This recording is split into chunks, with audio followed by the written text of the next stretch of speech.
प्रयागराज में महाकुंभ का मेला हर बार लाखों लोगों को अपनी ओर आकर्षित करता है। लोग यहां आस्था की डुबकी लगाने, पूजा पाठ करने और अपने जीवन में सकारात्मकता लाने आते हैं। इसी महाकुंभ के दौरान एक साधारण सी दिखने वाली लड़की ने हर किसी का ध्यान अपनी ओर खींच लिया। वह लड़की, जिसे लोग अब मोनालिसा के नाम से जानने लगे हैं, अपनी कजरारी आंखों, भोली मुस्कान और सादगी के लिए वायरल हो गई है। साधारण कपड़ों में रुद्राक्ष की माला बेचती इस लड़की की खूबसूरती और उसकी मासूमियत ने लोगों को ऐसा प्रभावित किया कि उसकी वीडियो सोशल मीडिया पर तेजी से फैल गई। उसकी बड़ी बड़ी भूरी आंखें और प्यारी मुस्कान देखकर लोग उसे परी, स्वर्ग की अप्सरा और न जाने क्या क्या नाम देने लगे। कोई उसकी तारीफ कर रहा था तो कोई उसकी पृष्ठभूमि पर सवाल उठा रहा था।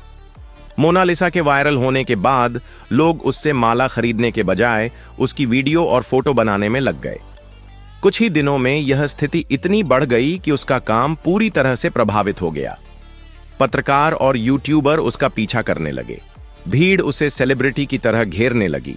मोनालिसा ने खुद कहा कि वायरल होना उसके लिए खुशी की बात थी, लेकिन जब यह उसकी आजीविका में बाधा बनने लगा तो यह खुशी परेशानी में बदल गई।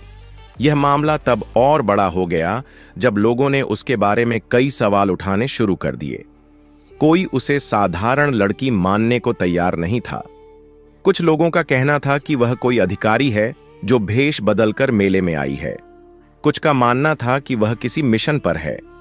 इन अफवाहों ने मोनालिसा के जीवन को और मुश्किल बना दिया। मोनालिसा ने कहा कि वायरल होना उसकी इच्छा नहीं थी।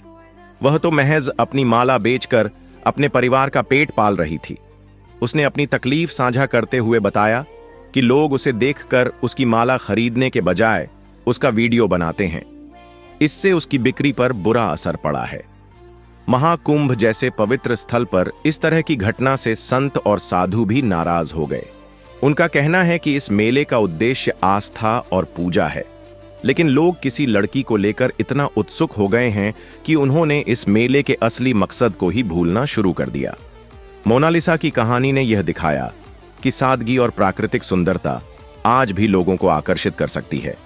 उसकी मासूमियत ने यह साबित किया कि असली खूबसूरती बाहरी दिखावे में नहीं, बल्कि अंदरूनी सादगी में होती है।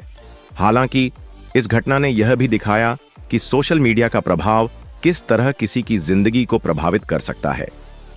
महाकुंभ जैसे पवित्र स्थल पर एक साधारण लड़की का वायरल होना यह सिखाता है कि प्रसिद्ध के साथ साथ कई चुनौतियां भी आती हैं।